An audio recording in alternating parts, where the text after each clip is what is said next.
John, can you hear me? I can hear you, Bobby. Hey, How are you, man? it looks like you have some sort of editing program behind you. What's going on back there? Oh, the monitor is it's just a the lineup of everything we've got. I just kind of slot the shows and who's doing what, where, when. We got about 10, 10. I've got let me see, about 10 polls a year. I do the Rock and Roll Hall of Fame induction ceremony, which is going to be massive this year. I've got the Robin Hood event and Red. So yeah, I've got I juggle a few things here. It's part of my, I like to have a lot of unpaid jobs, Bobby. Yeah, but cool ones. Which, by the way, formally, everybody, this is John Sykes, who is the president of iHeartMedia Entertainment Enterprises. And what I did not know until pretty recently is that he's a chairman of the Rock and Roll Hall of Fame Foundation, which is super cool. And I wanted to bring him on to talk about that. And how in the world did you get the coolest job in the whole world? It's that because the job that you're paid to do is awesome, but I know the responsibilities of that. But like the Rock and Roll Hall of Fame, like I don't know what the responsibilities are, but that's an awesome job. Well, yeah, Bobby, I only wish I had this job in high school because I'd be a lot more popular. but um, but I've been on the board of the Rock and Roll Hall of Fame for 20, 25 years, and on the nominating committee, it's been run for 35 years by Jan Wenner, the founder of Rolling Stone, founder, publisher, editor.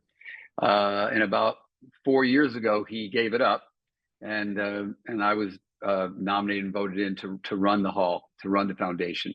It's sometimes the greatest job in the world. Sometimes it's the worst because no one's ever happy. The people who get in are satisfied. The people who don't are upset.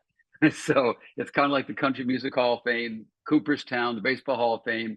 Every time you announce the winners, there's enough people saying, "Well, how come so and so didn't get in? What about so and so?" So I know for baseball, you got to be batting about 300 to get in Cooperstown, and music is much more subjective. But yeah, I love it. It's an incredible position to have. I didn't even see it coming. They drafted me on there because I was just happy being on the nominating committee, and I used to work on producing the shows. Uh, but to me, it's just part of my life. Music is everything for me, and it's part of the ecosystem I have between iHeart, the Hall of Fame, what I do with Robin Hood, and what I did, when we started MTV years ago, Bob and I and a few others. It's just it's my life. It's what I do, and I love to live it that way. So if you're to be inducted into the Grand Ole Opry, for example, or the Illuminati, or all of these places that you want to be in, but you really don't know exactly what you have to do to get in. Is the Rock and Roll Hall of Fame like that, where there's no exact protocol as to how someone gets in? Is it just like a feeling amongst a group of people that are voting, or even how to get on the list to be voted for? Yeah, I think you're right, Bobby. It's unlike baseball where even that can be somewhat subjective. With a certain batting average you got to have in order to even be considered. Music is very personal, subjective. So you two, we could sit down. The two of us could sit down and argue over who we think the greatest artists of all time are, based upon how we were raised, the music we love personally. So when you try to put guidelines on there, it's a little bit harder than something like baseball or basketball, where we have a percentage of success. So the Hall of Fame is really based on artists that truly have contributed to the growth of rock and roll and the impact in artists that have followed them. So it would be not just record sales or ticket sales. It really is the music did the music that was made move culture, and did it influence artists that followed. I think Berry Gordy had the greatest line of all, that he used to put on the bottom of every Motown record that said, "The sound of young America." And that gives me goosebumps every time I hear that, because it was music for teenagers, which is where rock and roll came from in the 50s. When it came from, it wasn't one sound. It was an amalgam of rhythm, blues, country, and gospel. So it wasn't like jazz, which was a very neat silo, an elite format. Rock and roll was about sex. It was about rebellion. And that's why it's a little bit of a subjective category, because it's so many different sounds that make up rock and roll, and it's continued to evolve. So we get a lot of people saying, "That's not rock and roll." Hank Williams isn't rock and roll. Dolly Parton isn't rock and roll. Well, yeah, they are, because they were the country was the cornerstone of what rock and roll was all about. Somewhere along the line, rock and roll became known in maybe the 60s or 70s as rock, white guys playing guitars, which is an important part of it's important part of rock and roll, but it's just one. And that's why 6 of the first 10 artists inducted to Rock and Roll Hall of Fame were black. They were R&B singers because that was part of the genesis of rock and roll. You listen to the Beatles playing "Roll Over Beethoven," that was written by Chuck Berry. You listen to Cream or Led Zeppelin; some of those great songs were written by Willie Dixon, Robert Johnson, and obviously you know the impact that Johnny Cash has had on rock and roll. So it's an amalgam, and so that's kind of the base we use to find it really as who should be inducted. Were they part of that amalgam, that sound, that collection of sounds that made up rock and roll? And then the way, if you want to really get into the details, there's a nominating committee of 30 people, and 30 people from all walks of life. Tom Morello's on that. Questlove is on that board. Dave Grohl is on that nominating committee. And they come up with 13 names based on the only, I guess, number that impacts whether you're eligible or not is you had to have a record out at least, or your first record out at least 25 years ago. After that, it really is what I just really outlined were the parameters of who should be considered for induction. From that meeting, which is I always like to say half debate, half World Wrestling Federation and arguing, 13 names come out.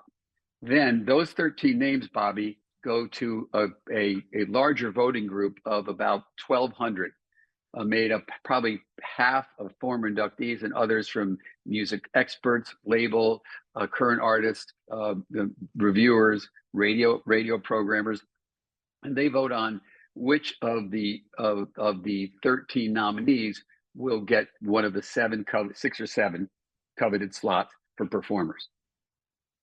And that's really the process. It starts in January, and it's a wild meeting because people take the gloves off and go at it. And that nominating committee, you got some pretty heavy people in there. When you see Tom Morello from Rage Against the Machine, going up against Questlove, going against Dave Grohl, going up against John Landau, the manager Bruce Springsteen, and the original nominating committee head. They really tough it out. And then, in addition, and not to get it too much into the minutia here, is there are 3 special categories that go along with that performance, the performers group. One is called musical excellence. It's producers, songwriters, sidemen, sidewomen who have influenced music who may not be performers, some not. For example, this year, Bernie Taupin, the great Bernie Taupin, wrote for Elton John, is getting in under music excellence because of his writing. Last year, Jimmy Jim and Terry Lewis got in for musical excellence because they wrote and produced all those great records. This year also, you've got Al Cooper. Al Cooper found Leonard Skinner, produced Leonard Skinner. Before that, he basically produced and played the organ for Bob Dylan, and played with the Rolling Stones, the Beatles. He was a legendary sideman, producer, and founded Blood, Sweat, and Tears. So where do you put a guy in a category like that? Well, we put him in musical excellence.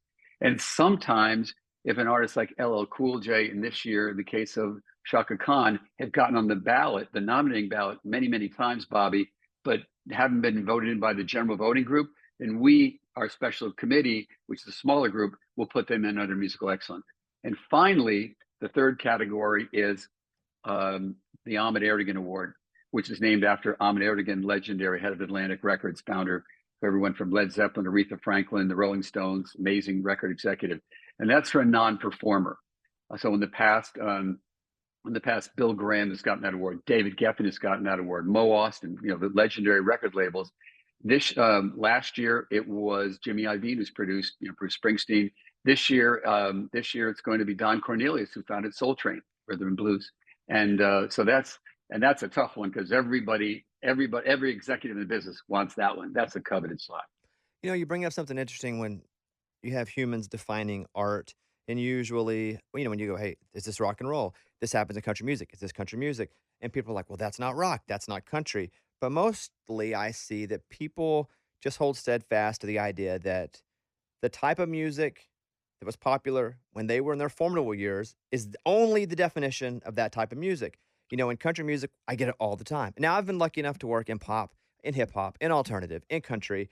And so I feel like I have a pretty good grasp on that I'm mostly wrong when it comes to defining anything artistic because it's hard to put a label on art generally. And country music comes from the slave ships from Africa and European people coming to the United States, and with fiddles and banjos. That's it. And so when people are like, "Well, it's not country. It's not like deep South prairie," and I'm like, "Well, if we want to really get down to it, that's not country because country music is derived from again people from Africa and people from Europe coming together and joining." I just find that people, when they start to try to define art, they're always wrong. And I imagine that's so frustrating to you when people are like, Dolly Parton, Jay-Z, and we could go down and just and pick people, and they go, "That's not rock and roll," when they don't even understand what the genesis of rock and roll was or is. Exactly, Bobby. What happened was before your time, and even almost before my time, because I'm older than you, there was top 40 radio, like real, like 60s top 40 radio, where they would put Loretta Lynn would be on the Beatles, Bobby Sherman, the Rolling Stones, and the Convoy Trucker song. Like it was just this collection of songs that 17-year-olds had to listen to for whatever reason. This kind of whatever wherever American culture was or is at that time has brought together a sound. That's what rock and roll. That's why rock and roll is so hard to define. To your point, because and as you said with country, there's sometimes some country kind of old school country fans are saying no, that's not country. Well, country music, just like every other format, evolves, and then and this kind of crossroads of it all really came in 1955 with rock and roll. And that was really because rock and roll is not one sound. It's everything. And that's why when Dolly got in, she turned it down originally, saying, I don't want to block another woman who should get in. I'm country, I'm not rock and roll. So I wrote her a note, and she said, "Oh, I get it now.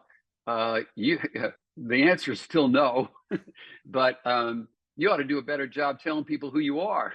I thought was funny. And I said, "Well, I just got started, but you're right. I think the Rock and Roll Hall of Fame, now that music it constantly evolves for culture, has got to do a job of going back. It's not reinventing what it was. It's going back to the genesis of what rock and roll was, to say this is kind of the path that we followed. But you're right. People are always going to point fingers. That's not rock and roll. You said that's not country. It is sometimes easier if you're in the jazz world, because jazz is a very clear lane. It's a beautiful elite format, and you can say that's Coltrane, that's Miles Davis, that's so and so. And rock and roll is kind of is really the music of the people. And if you look at where a big part of rock and roll came from, was the South. I mean, that's where basically so much music outside of jazz came from, the South in America. That's when the Rolling Stones, when they were doing their Sticky Fingers album, they went down to Muscle Shoals. They wanted the Muscle Shoals players to play on some of those songs. They wanted to capture that song, that sound, because Dead Flowers is very much a part of what the Rolling Stones are about, and that came from country music. You ever have to is there ever a struggle to separate the art from the artist? Meaning, if it turns out somebody that's really crushed it over the course of 20, 30, 40 years, but they ain't that good of a person, or there been some story, like, do you ever go, "We just can't do it because they're kind of a douchebag?"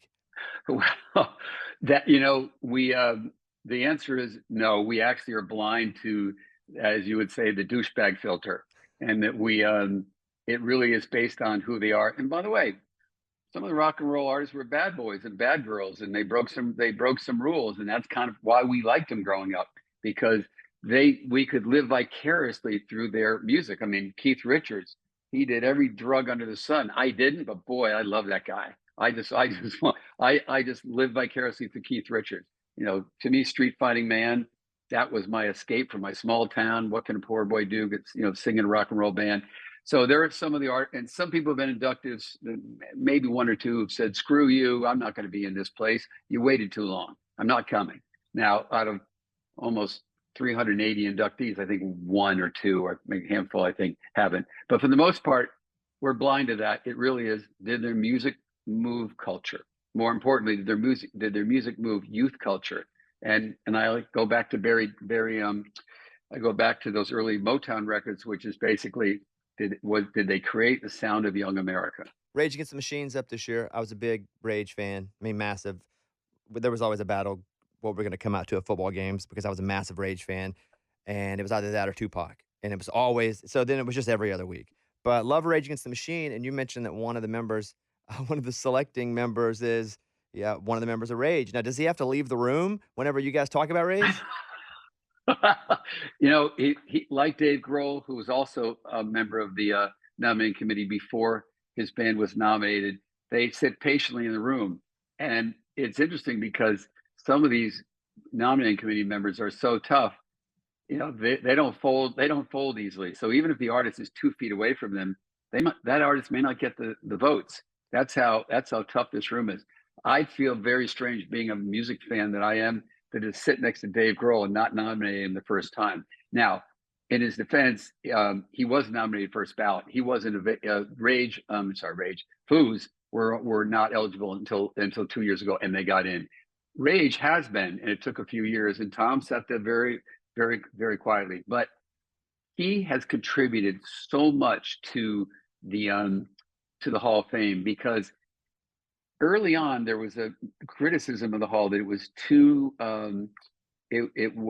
uppity, too much run by critics who turn their nose up at popular music. So bands like Kiss, Journey couldn't get in, Rush, because this crew, this group of nominating committee members were just too just thought that was below them. It should be important music. And Tom came in, of course, from a band that all the critics loved, and said that's bullshit. That rock and roll it's not jazz. It's not some cool high and inside format. It's of the people. Like I said, it's about sex. It's about breaking the rules. So because of Tom, a lot of these snooty, you might want to say, nominating committee members went, you're right. This is the sound of young America. And about 5-6 years ago, the floodgates opened, and you felt a little bit of a democratization of rock and roll to balance off just the high and inside cool kids on the block. And we let in some other people that really changed young people. I mean, Eddie Vedder listened to Kiss growing up. Of course he did. He was 12 years old. That's what we all listened to music when we were teens. It may have changed. Our taste may have changed later on. So that's been interesting to see those artists in there. And Questlove, of course, is in the Roots, but he's been very open about supporting younger artists now.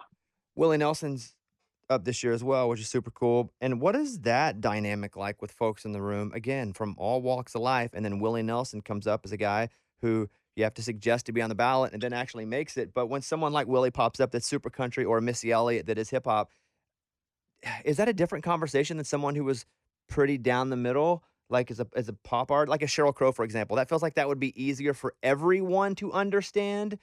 Not that one's better than the other, but a lot of folks can understand Sheryl Crow mainstream, but Willie, and not till later Missy, they weren't. So is that conversation different when an artist like that is brought up? Yeah, Bobby, it was about 6 or 7 years ago, because you had a group of primarily white people who were raised on rock and roll, or rock, excuse me, making the decisions. Early on, it wasn't odd that Hank Williams got inducted, or Johnny Cash, because the early voting really stemmed from people who had a knowledge of the 50s. And so when you had the original Ahmet Ertegun, Seymour Stein, Bob Krasnow on that committee, they got why Brenda Lee should be in the Rock and Roll of Fame. They got why Fats Domino should be in the Rock and Roll of Fame, because they understood the creation and the genesis of truly what was rock and roll. As years went by and kind of white rock began to kind of steer the perception of the Rock and Roll of Fame, or really the inductees, I think that's where the group kind of fell into a comfort zone of a certain sound that was naturally an extension of white people playing rock and roll music. Well, what I wanted to do coming in was, again, not redefine, but really go back to the roots and the true definition of rock and roll, and begin to honor the people who really who deservedly should be in the Rock and Roll Hall of Fame. So that's now that I think putting Dolly in last year, all of a sudden Willie Nelson, who's 90 years old this year, automatically gets in first ballot. I think it took a trailblazer like Dolly to I don't want to say open the gates, but reopen the gates to the true genesis of rock and roll being honored, because it was happening back in the late '80s when the Hall of Fame was established, when Johnny Cash, Hank Williams, Brenda Lee, and again I mentioned earlier, Fats Domino, Ray Charles, they were all in the Hall of Fame. That kind of dipped and faded during the '90s, when people kind of, I don't want to say lost sight, but kind of lost track of some of the artists that really were true iconic artists that helped shape rock and roll. And I'm really happy to report that that's coming back now. Even Don Cornelius. If Dick Clark is in the Rock and Roll Hall of Fame for American Bandstand, and Don Kirshner put a bunch of bands on Saturday night on a rock concert, or Don Kirshner's rock concert, Don Cornelius, come on, man. He brought black music into white people's household. And where did that come from? Chuck Berry, Fats Domino, Little Richard. So that's I said, one of the corner posts of the Hall of Fame. And I say at the meetings, you've got country, gospel, rhythm, blues, and you obviously have rhythm, blues, country, gospel, the four cornerstones. Said, guys, it's fair game. Just as long as the roots feed back to one of those four sounds, it's rock and roll. You know, your music career has been so many different places that have, for example, when you started MTV, you're one of the guys that started that, and you did the very first ever VMAs. It's gotta be weird to have some of those guys who you started and did the first VMAs with, and now they're getting into the Rock and Roll Hall of Fame. I mean, it's like watching Hootie get old. Like, Darius is my first ever interview, and I'm like, "Dang, I'm getting old. I was like a kid, and now Darius is also old." I mean, there has to be some of those acts that you were with when they were babies and you were a baby, that now you guys are doing massive things together as you're getting a little older. Yeah, I really believe, I said this earlier to you, and it's kind of like you. I mean, you're much more talented than I am, but I mean, you've been hip hop, you've been country, you knew rock and roll, you know all that. I was never really a talent, on air talent, but I was obsessed with music. It defined my life growing up. It was, when you grow up in a small town, Schenectady, New York, mom's a college professor, dad's a retail guy, music was the snapshot of my culture.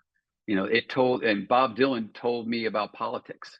I learned more about Bob Dylan about politics than I did from Lyndon Johnson or Richard Nixon, thank God. But and so for me, I look at my career as people say, God, you had a lot of jobs. I go, no, I've had one job. I work with artists. I love music. I may look at it through different lenses, but to me, it's an ecosystem of when I was in school, all I wanted to do was start a video music channel, not because it was some brilliant idea. To me, it was, and to Bob Pittman, who was there and really our leader of the five founders. It was the next step. We all grew up with radio, television, and music, and listened to our records, but we couldn't see them move. We had to open Rolling Stone. Again, you're young enough to remember MTV, or pre-MTV, but barely. And so, but I remember when I had to watch a TV show late on a Sunday night and go, oh my God, there's Jimi Hendrix. I'm seeing Jimi Hendrix move. There's Eric Clapton. Holy cow, there is. There were no movies. There was nothing that showed artists. So for me, I was fascinated. I was a child of television. I went to the Newhouse School at Syracuse. So I was obsessed with television and radio. And so it was the next step. So when MTV kind of became, was established, became a hit, and, we sold it. And Bob and I both left. And he went into, because Bob's a genius, he went into theme parks, and he went into AOL, and he went into Century 20 real estate. I was obsessed with music. Bob used to say, you know what your problem is? You're too passionate about what you do. It's like, I laughed all the time with him. But it was, to me, the next step was to, when I couldn't get the money to start MTV out of college, I took a job at a record company. And I met these artists that I work with. And to your question, long answer to your short question, I met bands like Cheap Trick, artists like Michael Jackson, Heart. And it's been incredibly rewarding to see them get up on stage at the Rock and Roll Hall of Fame and be inducted. And Cheap Trick, when they got in, said, we'd like to thank the guy who brought us pizza as a college rep at Syracuse. John Sykes. I went, good, that's how I remembered. I brought him pizza. But but but that's to me. So in VH1, in a lot of ways, to me, VH1 was even more satisfying because VH1 was mine. That I headed up, and that's where I met Darius Rucker and Hootie and the Blowfish. That's where we met Sheryl Crow and decided, something, we're going to use our power to break these careers. And let's come. And long before all these docs are out, like now, was Behind the Music, which is our doc series. It really kind of set, I think, the tone for these 30 on 30s and these other docs that are coming out today. So I'm really proud of that. And then, of course, now 12 years with Bob at iHeart and getting to work with you and Charlemagne and Elvis and Ryan, these incredible talents, and obviously the artists. To me, it's just part of the circle of what I do all the time. And every day, and they talk about gratitude. It sounds like a cliche. It's so gratifying. I'm so happy that on my worst day, I get up and do this. This is your worst day? Oh, crap. No. No, I know, I'm kidding. Hey, so you you mentioned VH1. What years were you, running VH1? I came in, I left MTV at 86, early 87. I came back in 93. And Tom Freston was running it, and Bob was long gone. A bunch of us were all gone. Tom was one of our founders, and he was still there running it. And I kept seeing, I was always out with Tom. He's an old friend, obviously since our MTV days. And I kept saying, your viewers that you're basically pulling in from MTV are falling off a cliff. They're falling off a cliff. This is before we bought CMT, which I took over once we bought CMT. And I said, because hip hop was coming out and hip hop was changing the world, and MTV, rightly so, was letting the kind of snake move through the rabbit. I mean, that's the rabbit through the snake. Excuse me. So as some of these great artists like Tom Petty, Springsteen, the Rolling Stones, U2 were kind of getting into their 40s. And here comes Dr. Dre and Snoop and Eminem, which are changing youth culture. I said, we could get the MTV graduates, as I call them. They're 24 years old. They're out of college. They've got a family, but they're too busy they're not sitting next to their kid in study hall telling them about the next Pearl Jam record. So I said, let us be that kind of trusted source to turn them on to music that they're going to love between 25 and 34. And so that was, I had a lot of fun doing that because we got into politics with VH1 Save the Music. Obviously, we were working with MTV on Rock the Vote. So we were moving culture, but speaking to no longer teenagers, but like a 26-year-old who said, I don't want to quit music. I may be married and have a kid, but I'm not giving up yet. I love music. I'm going to concerts, but I need somebody to keep me up to date with what's going on in music. And that was my whole idea I had for VH1, was just a continuation of MTV. And I came up with the term MTV graduates. I don't think it went over too well in the company, but it was because a lot of people running MTV were people I had hired when I was there, and I moved on to VH1. But it was, despite a little bit of sibling rivalry, we worked really close together, and I really enjoyed those years at VH1 because I found a whole new generation of artists, as I mentioned, Jewel, Sarah McLachlan, Hootie and the Blowfish, Cheryl. And these artists sold millions, in the case of Hootie, tens of millions of albums. So for me, that was just another step in my, I don't want to call it career, but really in my life of working with artists and taking artists and connecting them with the public. When I was a kid, I used to, probably like you, you're on air talent. You turn people on to music. I hear you a lot, Bobby, talking about, here's a good friend of mine, an artist I believe in. An artist wants to make friends with Bobby Bones because you're an evangelist. And I kind of thought of myself as that way too. When I was a kid, I used to open the window of my bedroom, take an amplifier from my I played drums with my friend, but we used to practice in my basement. So I took his amplifier, this Vox amp, and I would put on a stereo. I would wire the stereo into the back of the Vox amp, and I'd blast the music to the neighborhood. My mother would say, "What are you doing?" I go, "I like this song. I want to share it." Anyway, so she says, "Well, good. Turn it down to 1 and share it, but not on 10. The neighbors are complaining." Whenever I think back to VH1, there were you mentioned one of them, Behind the Music, which I loved. It was like That's how I got to know the freaking Goo Goo Dolls, like, and the things behind, but also pop-up videos. When pop-up videos launched, I thought that was the invention of my lifetime. Little did I know it'd be the iPhone, but before the iPhone, John, it was pop-up videos. So, I don't know, where does pop-up videos how does that come up, and who do people say no to that forever, and then it all of a sudden is something that is it was a phenomenon while it was out? There's an old saying that not Jan, that Ahmed Erdogan used to have. They say, "How do you make it in the music business?" He said, "What kind of skills do you need to make it in the music business?" He said, "Here's the skills you need: get up from your desk, get on the elevator, go out in the street, and pray you bump into a genius." And so I was I was taking meetings, starting VH1, to look for ideas that really would speak to kind of like kind of a smart, like an educated audience that grew up with MTV, but thought of themselves now as a little bit more clever than a teenager. So how would I? What was the voice? Just like when you do Bobby, your show, you have a voice, you have an attitude. People know a Bobby Bone show. You have an attitude. Charlemagne has an attitude and style, as does DJ Envy and the folks at Breakfast Club. So it wasn't just to me about playing songs, but what's the attitude? And the attitude was, let's have fun with some of these artists, and let's not get too mean, but let's kind of look at the lyrics of these songs. And there's this guy named Tad Lowe, and Tad Lowe was doing freelance work for MTV, and he was the kind of guy that you'd hire to do your birthday video for friends. He's a clever guy, put these little video things together.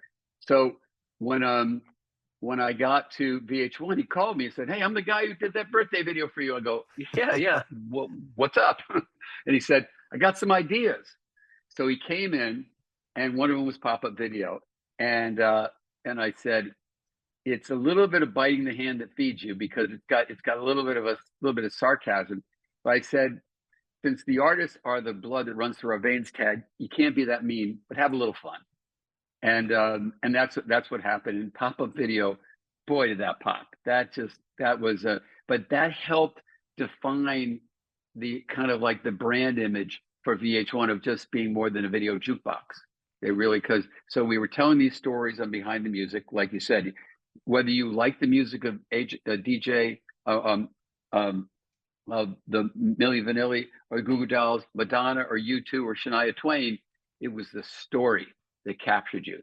And I had a rule at VH1. We even said, before there was even a show called Behind the Music, I said, we tell the stories behind the music, because our listeners, or in case that time our viewers, are not surrounded by their friends who are telling them they need a peer. So I said, we're going to be that person. We're going to tell them the stories behind the songs that they love. So part of it was serious, where we do back sells, where we talk about that. This is the video you just saw. Here's a video you're going to see now. And obviously Behind the Music was stories. Pop-up video was, let's have some fun. And then the third leg on the stool was a show we had called Storytellers. And Storytellers was kind of like, instead unplugged of playing the songs, it was unplugged with the stories behind the songs. And that's where Bowie and everyone in the Sun played. And that turned out to be one of the hits for us that put us on the map. But at the beginning, it was tough, because VH1 was kind of like this kind of soft, AC kind of pop channel that had comedians as hosts. They played a lot of Gallagher smashing watermelons or whatever. And I came in and just gutted it and reset it as a music channel. And there were a couple tough years. It was like, to me, a 3-year overnight sensation. But it worked. It was a good run, and then I moved on, as I always do. One of my favorite albums, and I just had Adam Duritz in the studio. We did an hour together from Counting Crows, and Counting Crows is my favorite band growing up, period, by far. I signed him. You what? I signed him to publishing. Yeah, I signed. You should. I wish you should ask Adam when you saw him.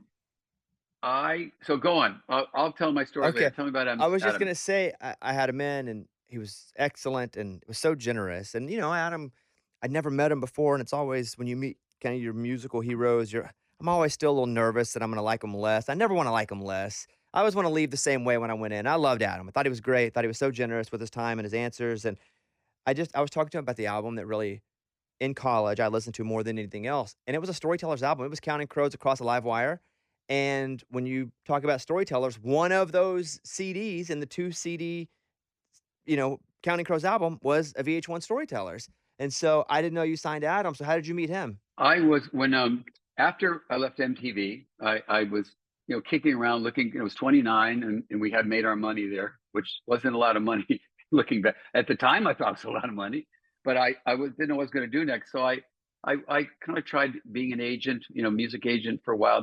Although I respect music agents or film agents, wasn't well. I like to make things. I really didn't want to be the booker. I wanted to make it, or make the content. So I took over Chrysalis Records and became the president of Chrysalis Records North America. We had a great run. We had Billy Idol. We had Sinead O'Connor, World Party. We had a rock band called Slaughter. We had Arrested Development, Gangstar. It was a great label. And I was about 2 years in, and EMI bought us and folded our company into another part of EMI. And I was stuck there with another year or two on my contract, and I had a piece of the company, so I had to stick around to get my money. And so they moved me over to music publishing, and I said, I don't know what does a music publisher do? Well, music publishing, they find these artists. They're the ones. While the record labels they're worrying about graphics and fighting over deals, the publishers are out there finding songs out of clubs. So I said, all right, well, I got a couple of years here. I might as well go look for some bands. And being the president of a record company, you're just in finance meetings all day. You're so far away, Bobby, from the music. Music publishers are in the music at all times. So I would come into the office, instead of sitting in staff meetings all day, I'd be going through tapes or CDs at the time, and listening or talking to lawyers, because the lawyers are the ones who were finding these artists before the record companies did. So I would just be out there with my friends I met from MTV, taking them out to lunches, dinners. I remember the head of the company saying, "Why are you taking these lawyers and agents out for lunches?" I said, "Because they're out there finding these artists." So one day, a friend of mine said, "I think we're gonna. There's this band called Counting Crows. You might like them." And I said, but they're nothing. They haven't made a record yet. I don't think they even met T-Bone yet, Burnett. And so I went up to San Francisco to a BMI showcase, and there, with about 25 people in this club, were the Counting Crows playing. I'm going like, how am I so lucky to be in this room? And I'm listening and listening. So I went back, and there was Adam, and Adam at that time had crazy hair, like some wild, like dreadlocks, like Bob Marley hair. It was very cool, and he was in there, and I just said, this is the greatest record I've heard in years, and I want to say, I'm a music publisher. I don't know what I do, but I'm a music publisher now, and I want to sign you. So I signed him, and I said, what I would do is, I know all my friends from MTV, and I can help you get played on MTV. And Lauren Michaels is a great friend of mine. And so when I signed him, the first thing I did was I took the talent director, Marcy Klein, from SNL. I said, you got to see this band I signed. They're great. And took her down to Webster Hall, which was the old Ritz in New York. And she said, I love him. I'm going to put him on the show. All of a sudden, what? So this band, when the record was just coming out, they were on SNL.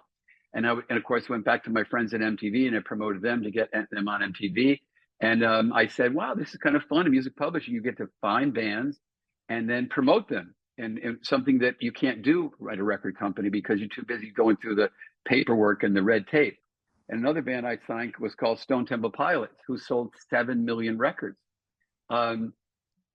Went downtown in New York during this thing called, it was a CMJ was called, and it was a kind of a college music seminar. All the young bands and all the A&R people would go to where the hot bands were. So I went to the club where the hot bands were all playing. I couldn't get in, so I took my thing out and said, there's some band called Stone Temple Pilots that the lawyers told me about. Let me go see them at this place called the Bank. I was a Tuesday night. I walked in the Bank. Same thing as Counting Crows, and there with 12 people, Stone Temple Pilots, ripping the place apart.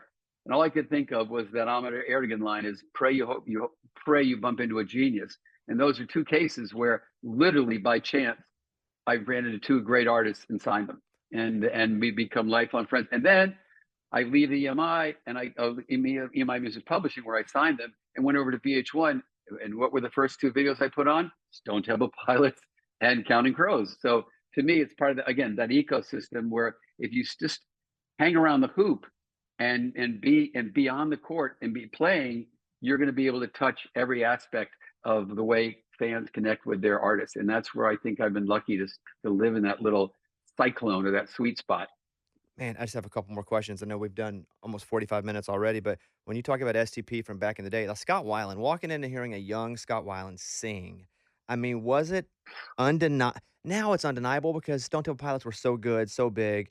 Rest in peace, Scott Weiland. But to hear him that young and before they had broken out, were you like, how does this band not blow up? You know, it's funny, Bobby. It's like, success has a million fathers and failure but one. When you're in a club and you're listening, and I love so much music. I'm a fan like you are. I just love artists. I respect artists. They have more talent and they're peaky than I do, but they're just, I was in a band growing up. I was obsessed with trying to be a great artist. But you're in there and you're saying, I like this. And I don't have any research data here. I can't say, like, I don't have a focus group here. It's like I'm saying, but boy, they feel like watching them is like watching the Rolling Stones when I was a kid. I mean, it's like I may be the oldest guy in the room here, but I still have if I still think I have pretty good ears. There's certainly a nose to smell it, and to look around and say something's going on in here. And for me, and again I met him, and again I love Scott and Dean DeLeo and his brother Scott and Eric the drummer, great guys. And it's funny, they're, as you know from working with artists, they could be crazy and evil and mean on stage, and then you meet them backstage and it's like, hey, how are you? Where are you from? And that's the beauty of these artists. It's their persona that they put out there. One of the nicest guys you ever meet is Keith Richards. You see him on stage, you don't want to go near him. You're terrified. He's a sweetheart. So Scott, and I love Scott, and you could see he was struggling. But the great thing about him, I would see him anywhere. Years after when I moved on to VH1, I would see him, and he would be in a dark place, whatever. His eyes would light up. He was still that guy with a heart of gold. Gave me a hug, showed me baby pictures. He would be like, just a guy, and it broke my heart that we lost him. But that's kind of part of the journey we're all on. That we look at. You started out in hip hop, rock and roll. Now you're a kingpin in country. So it really is about the love we have for music, and you really let that music pull you along and take you on a journey. And hopefully along the way, we have we use some of our own talent to basically go out and curate and pick the good stuff that we not the good stuff, the stuff we think will work with, connect with fans, and be a promoter. I always say here at iHeart, which is funny, we haven't talked much about radio here, but all the stuff we added at MTV or VH1 would never have been a hit without radio. And I used to say to everybody, we would get thanked, MTV would get thanked at the Grammys, but it was radio that drove those records home. We were maybe TikTok back then. We were basically the tip of the spear. But actually, after that, it was radio that drove it home, which is why I was so excited to join my longtime brother, Bob Pittman, to come back here, because we could now put a national brand called iHeartRadio on these 880 amazing local outlets, and sometimes scale up in order to take a great idea and share it. I used to always say, growing up in my town, if it's a good idea for Schenectady, it's a good idea for America. If the Bobby Bones Show is a good idea in Nashville, it's a great idea for the rest of the country, because we live now in a nuclear society where everybody is everywhere, and we share so many of the same likes and dislikes. So for me, radio to me is probably the most powerful platform I've ever worked on. Certainly didn't get all the press like MTV and VH1 did in the day, but if you really want to know where the power is, it's people listening to your show every morning when you turn on to an artist. That's when the button is pushed. Yeah, the relationship. So that, and, radio to me is coming through obviously the radio or the app, the iHeartRadio app, or any way that you are alongside with me. The relationship that I have with a listener is the most powerful thing that I have. If it's music, if it's helping somebody out, if it's being compelling so we can, make their run or their drive to work suck a little bit less, right? It's just hopefully being like a good friend that they listen to every single morning or at 3 PM on the podcast that they feel like is always gonna be there for them. And you're right, it is a very intimate relationship because I have intimate relationships with the people that I listen to as well. And I think there are people I've never met in my entire life that I feel like I'm close to because I listen to them on the radio or a podcast of their radio show. And so, yeah, you're definitely right about that. And when it comes to iHeart, like, what is your job exactly? Because I read your fancy title, which is president of because you do everything. I've seen you be involved in everything, period. But president of iHeartMedia Entertainment Enterprises. That's a lot of big words. It can mean a lot of big different things. So what does that even mean, John? Well, thank you, Bob Pittman, for dreaming that title up.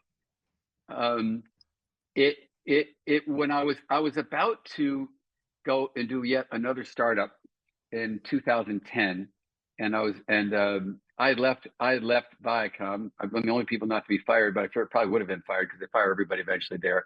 Um, but to me, the glory days were gone of MTV and VH1, or I don't want to say, well, the way I wanted to run it was gone. So I decided to leave. I was going to run a company called Shazam, which is you can hit a song, Shazam it, and I thought that could be the next MTV. The way you could because your users were opting in. I know that Bobby Bones likes Lady Gaga. Okay, I'm going to now talk to Bobby about this song. Bobby Bones loves Counting Crows. I'm going to do this. John Sykes loves the Rolling Stones. I'm going to connect him. You could have this amazing algorithm connected you to the people who opted in. And then Bob called and said, I'm going to do this. I know you like to work. You like scale, John, which I love scale. And he said, we're gonna take the biggest company, that bigger than Google or Facebook as far as reach.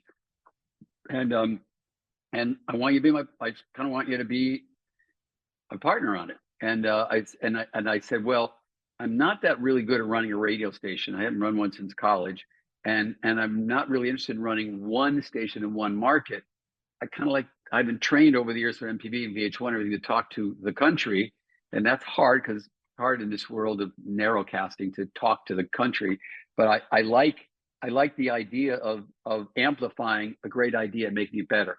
So I said, why don't I just build out taking this platform and build out relationships, and so we could push a button and break an artist, and we could create events on other platforms like video, actually, short form video, broadcast television, events where we can put a lot of people under the tent, under the iHeart umbrella.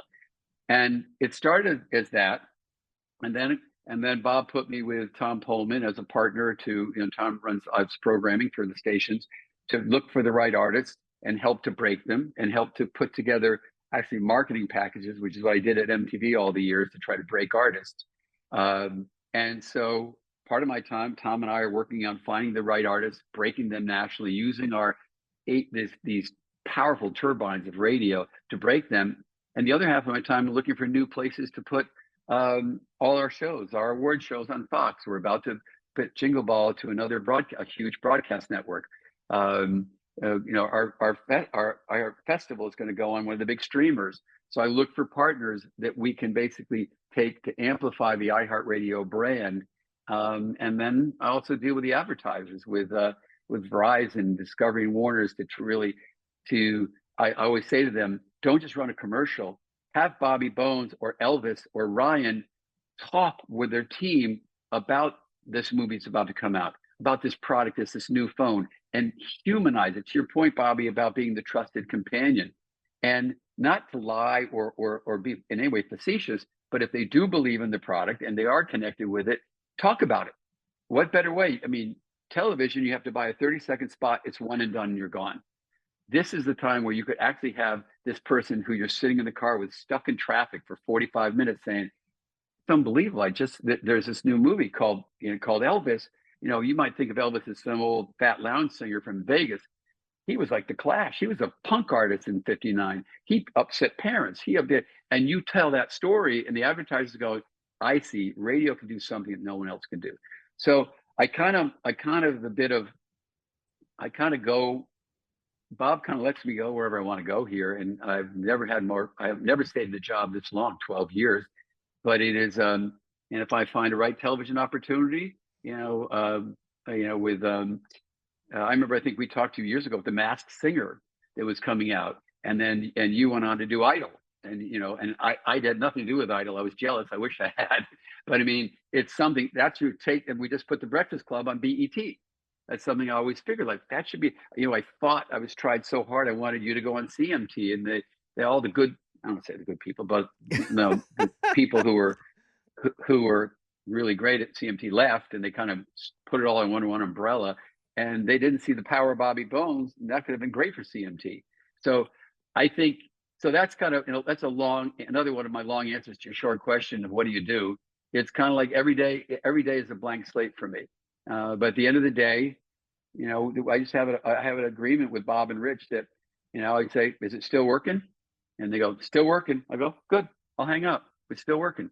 And but my goal is to really educate artists and the fans of the power of this incredible medium. More specifically, iHeart, because I think iHeart is different than other radio chains. I think iHeart is really a brand or a collection of brands, and that really I give credit to Bob on, who taught me everything I know about the branding stuff, which is why I was able to succeed at VH1 because I took the MTV playbook and just put it right on top of VH1. But but that's kind of what I do every day, and I have great partners here with Connell Byrne with podcasting. I wanted to sign the NFL, and Roger Goodell's a great friend of mine. I just saw him. You're missing us. You're missing Barstool Sports is taking a lot of the NFL, what the NFL should have, and we made a deal with the NFL. So it's allowed me to have kind of the space to play in. And Bob was the first one to say, "Hey, they offered you the Rock and Roll Hall of Fame. You take it. You take it. Why? That puts you. It's part of the iHeart ecosystem." And sure enough, a lot of the artists that have played the Rock and Roll Hall of Fame have gone on to play our festival. LL Cool J, Lionel Richie, and now Sheryl Crow will play this year. So and Dolly Parton, we want her to come and do a cameo at the festival this year. So to me, it's all part of, again, the ecosystem, not to overuse a term, but to have Bob and Rich saying to me, we're good, whatever you want to do, let's try it. And the day I don't make enough money, or I'm not promoting enough, well, that'll be my last day. But I think so far it's been a great ride with wonderful people. Well, look, we've done an hour. I think when I come to New York in the next year or so, I mean, there are a lot more than that, but we can get our schedules to line up. I just want to sit down and talk artists. I just want to, with you, go this artist, that artist, this artist, and just hear the stories and just document some of these Sykes nuggets that we got to get them. We got to get them down. You have so many from so many different genres, from different eras. So much respect from me to you for, the resume that you have built and the high level that you've built it. And good luck with the Rock and Roll Hall of Fame. And don't think I'm not going to hit you up to go, John, I'm in town. Let's get on 2 microphones. I'm ready to go. By the way, you should come. I'm inviting you to the Rock and Roll of Fame induction ceremony this Friday, November 3rd at Barclays. And if you want to witness one of those induction ceremonies, there's nothing else like it. It is a cavalcade of stars that come in from all genres. Again, to our earlier conversation about that makes up rock and roll. They're all there on a stage. It'll blow your mind. John, I appreciate your time, and I will see you very soon, my friend. Thank you so much, Bobby. Thanks, and thank you, Mike. See you, buddy.